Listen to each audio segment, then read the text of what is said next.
Hello welcome to you all students. आज class ninth की the snake trying to poem करेंगे।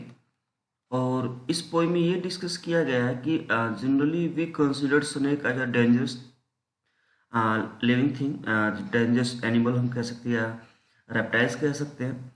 लेकिन you know कि all snakes are not very poisonous. सभी ज़्यादा जहरीले होते नहीं हैं। रेयर परसेंट ही कुछ होते हैं जो काफ़ी जहरीले होते हैं। But whenever we see snake तो हम क्या करते हैं, उसको डंडी से लाठी से मारने शुरू कर देते हैं।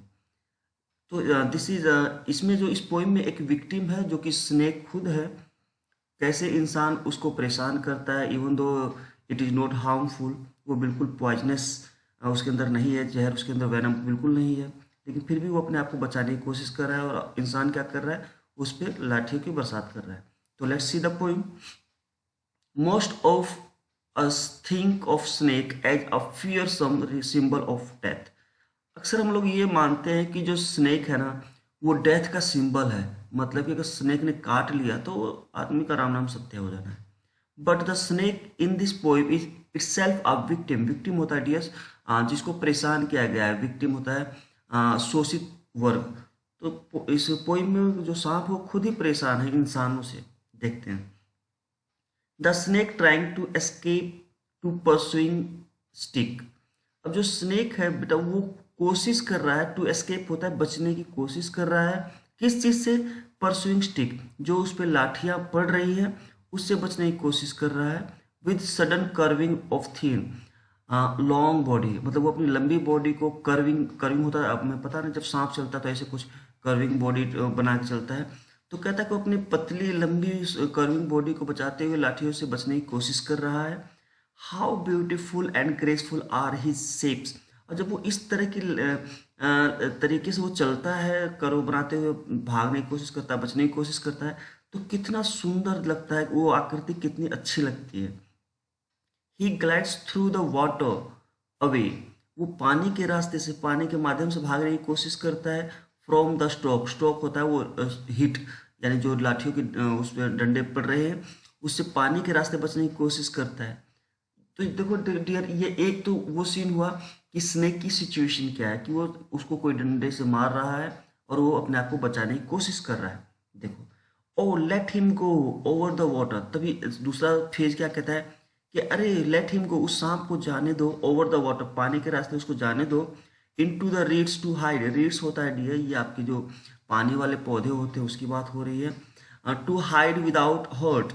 तो कोई तभी पोइट कहता है कि जो डंडे मार रहे हैं उनको कि अरे उसको जाने दो, पानी के रास्ते से, वो झाड़ियों के रास्ते होते हुए अपने आप को बचा लेगा, उसको जाने दो, चोट मत पहुंचाओ, डोंट हर्ट, उसको नुकसान नहीं पहुंचाना है।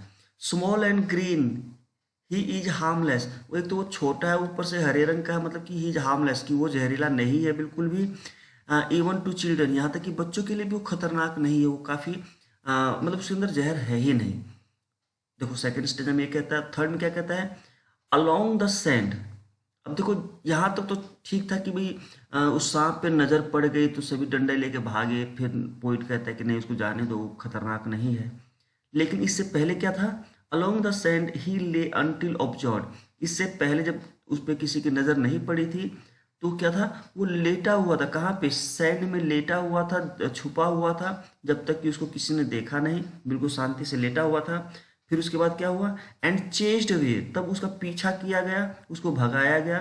And now he is vanish, और अब वो क्या, अब वो गायब हो गया है, यानी छुप गया है। इन द रिपल्स, रिपल्स होता है डियर, जब आप देखोगे कि जब सांप पानी में जाता है तो वो लहरें, पानी में कुछ इस टाइप की लहरें सी बनती हुई पीछे पीछे पीछे चलती है ना। जैसे सांप आगे जाएगा तो लहरें पीछे पीछे बनती हुई चलती है। तो कहता है कि फिर वो गायब हो जाता है इन लहरों, पानी की लहरों में। Among the green slim reads, उन हरे रंग की जो पानी वाली जो झाड़ियाँ हैं उनके बीच में ये फिर गायब हो जाता है। तो डियर एक छोटी सी पोइम थी, इसमें ज़्यादा कुछ मुश्किल था नहीं। इसमें यही दिखाया गया कि हर चीज़ जिसको हम खतरनाक समझते हैं वो वास्तव में उतनी खतरनाक होती नहीं है। कुछ क्रीचर्स ऐसे होते हैं जो बहुत इनोसेंस होते हैं, जिनसे कोई फ़र्क नहीं पड़ता है, जिनके काटने से हमें ज़्यादा फर्क नहीं पड़ता है, डेथ नहीं हो सकती, लेकिन हाँ हम उनको मार देते हैं। तो डियर अब इसकी लिटरेरी डिवाइस की बात कर लेते हैं। तो पहले देखते हैं राइमिंग स्कीम। तो ट्राइंग, स्टिक, थीन, ब्यूटीफुल शेप। तो डियर इसमें कोई भी राइमिंग स्कीम नहीं है, सभी की राइमिंग स्कीम डिफर है, कोई भी राइमिंग स्कीम है ही नहीं, है ना। तो एक तो ये हो गया कि no rhyme, no rhyming scheme, यानी कि ये किस में लिखा गया है, ये लिखा गया है फ्री वर्स में। फ्री वर्स क्या होता है, जिसमें कोई भी राइमिंग स्कीम, कोई भी तुकबंदी नहीं होती है। ओके, एक तो ये हुआ।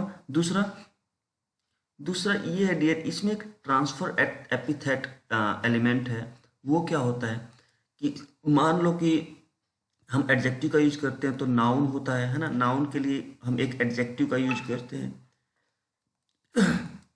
तो जनरली हम क्या कंसिडर करते हैं कि ये जो एडजेक्टिव आया ये इस नाउन के लिए आया है, लेकिन इस पोइम में अब यहाँ पे देखो, हाँ परसुइंग स्टिक, परसुइंग स्टिक ये जो है ना डियर, परसुइंग आपकी ये वर्ब नहीं है, ये एडजेक्टिव है, और ये स्टिक आपका नाउन है।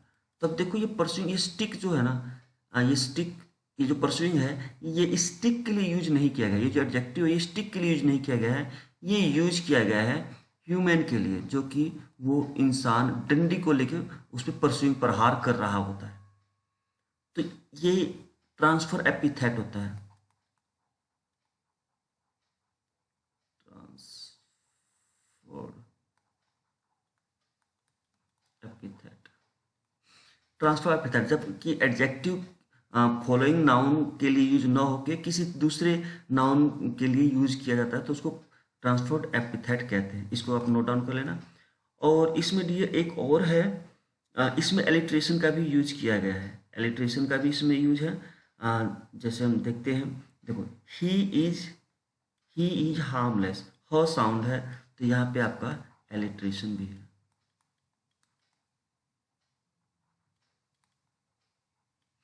एलिट्रेशन का भी इसमें यूज किया गया।